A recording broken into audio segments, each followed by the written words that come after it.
Welcome to Talk Across America. I'm Doug Miles, and we're here in beautiful Sarasota, Florida.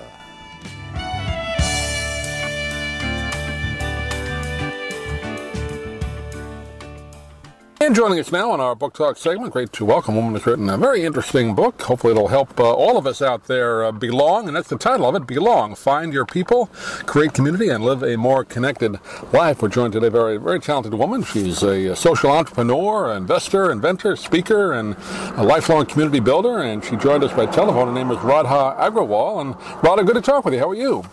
Good. It's so great to be here. Thank you for having me, Doug. I hope I'm pronouncing your name correctly.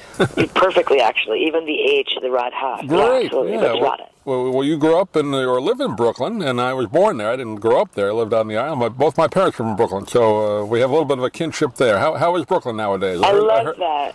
I heard it's very good now, Brooklyn. It kind of came back, right? A resurgence. Oh, my gosh. It is the coolest place to live. It's like big city, small city. You run into friends all the time, but you also have the access to New York City, the belly button of the world. Yeah, back in the early part of the 1900s, it was a huge place, and then it kind of fell apart, but I've heard now it's great. Well, it's good to hear that Brooklyn is hip again. It's the best.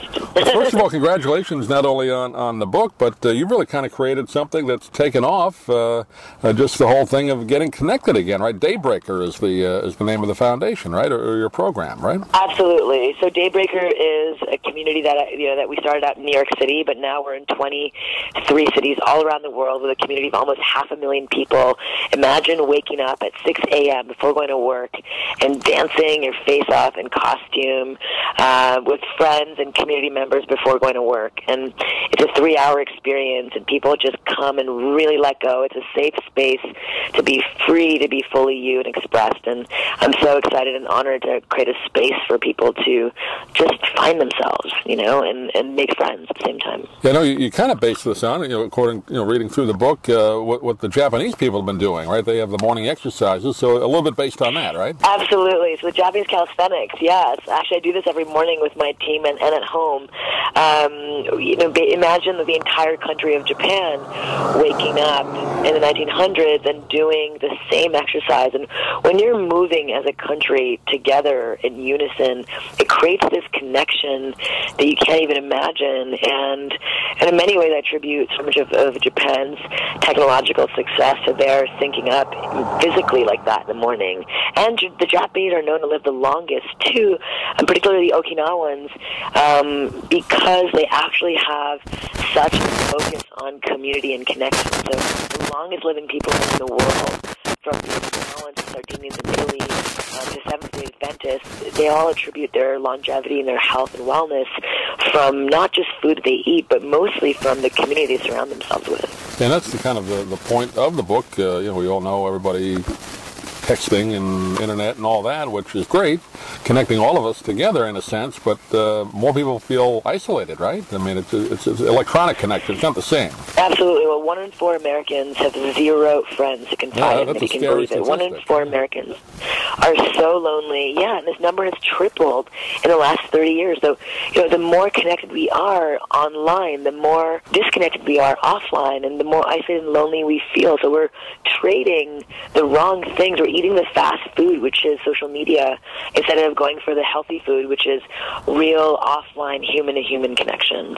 Yeah, there's nothing wrong with internet and connecting that way, but you see so many, even young people, like kids, all they do is text each other and nobody learns how to talk with each other. That's not good for a civilization, right?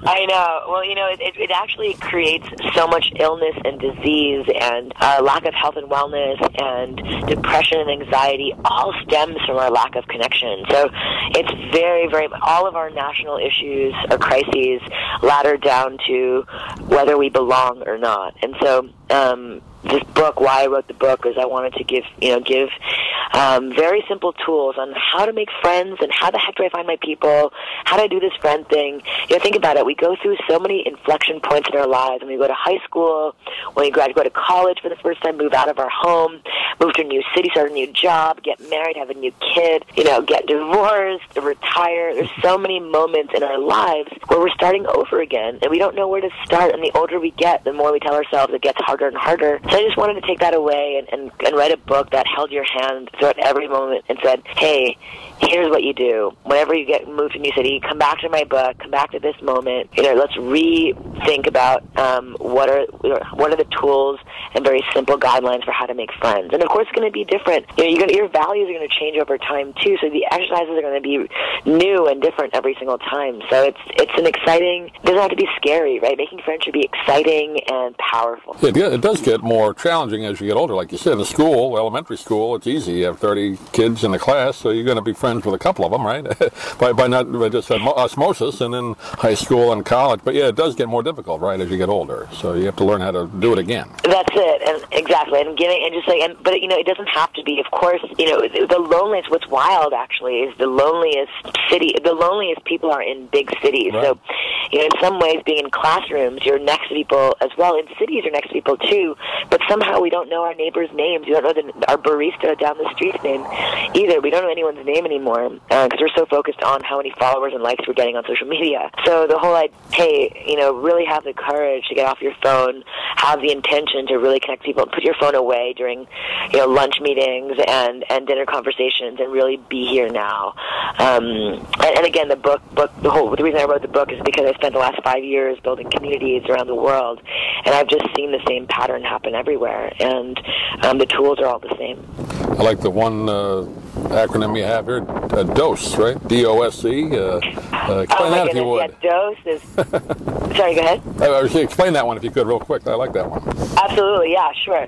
So DOSE, when I think of designing experiences for people to gather, instead of thinking about, let me just throw an event and put beer on the table and hope people will have a good time, when we design Daybreaker experiences, our morning dance parties, we really think about how are we helping community members release their dose. And when you think of dose, what do you think about medicine, drugs, right? Like, people are always like, what are you dosing on, right? So, but when I think of Daybreaker is a sober experience, but we're dosing on our natural high. So dose is an acronym that I discovered late night, writing one night. And I was like, oh my gosh, dose is our natural brain chemicals. Dose stands for dopamine, oxytocin, serotonin, and endorphins. And these four brain chemicals we release naturally from our own minds. And if we can learn how to release our dose naturally, we would never need to escape ourselves, right? So Daybreaker, our experiences, every event that I design and create, I think about how can I design an experience and a gathering where people release their dose. So at Daybreaker, the dopamine rush, the D in dose you get from waking up early, listening to music, the pleasure reward of getting something checked off your list. The oxytocin in dose is when you touch someone, when you have human-to-human contact. So at Daybreaker, we have a hugging committee that replaced the bouncer at the door. So every single person gets a hug at the door to make you feel welcome. And when you're dancing, of course, you're naturally, sort of holding hands with someone or touching someone next to you by accident or purposefully. The serotonin in dose, the S, you get from feeling a sense of, this is bigger than me. I'm doing something bigger than me. The reason why we're so depressed, where we have a low serotonin, is because social media makes focus just on ourselves, and we're just focused on our minute, small, little, myopic, narrow world, that when we don't feel that we're bigger, that we're personally bigger than ourselves, we have low serotonin. Serotonin is our happy brain chemical. And so at Daybreaker, we really design where we have a master of ceremony, MCs who share all kinds of powerful, we're all in this together statements that make you feel like, wow, we're in this together. And then the endorphins, the E in dose you get from working out, moving your body, sweating, it's the runner's high. That's the endorphin rush that you get, that you can all release naturally. So that if you can design an event, an experience, a gathering at your home, at your office, at your party, at your large-scale event, where people are releasing their dose, and I tell you exactly how you can do that beyond, of course, Daybreaker, in my book, you're really creating an experience that inspires deep, meaningful belonging. Otherwise, you're just throwing a party that no one cares about at the end. The name of the book is Belong, Find Your People, Create Community, and Live a More Connected Life. And we've been talking with Radha Agrawal today. And Radha, give out your website. People get more information about the book and how to get involved with Daybreaker. Absolutely. So my book, you can check out belongbook.com. And our Daybreaker website is daybreaker.com. You can find your city from a drop-down menu. We're 25 cities at the end of this year. And you can put your email address in, and you'll get our secret invitations going forward. Great. Roger, pleasure talking to you. Hopefully we can do it again. Thanks for being with us. Likewise. Thank you so much for having me.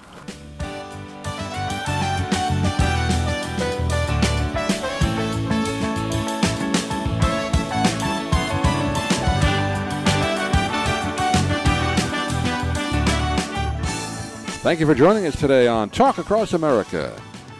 Please visit our website at dougmilesmedia.com for more great interviews and content. And if you're interested in any of the books we talk about on the program, please click the Amazon link on our website. It helps support the podcast. Thanks for listening. We'll see you again real soon here from beautiful Sarasota, Florida.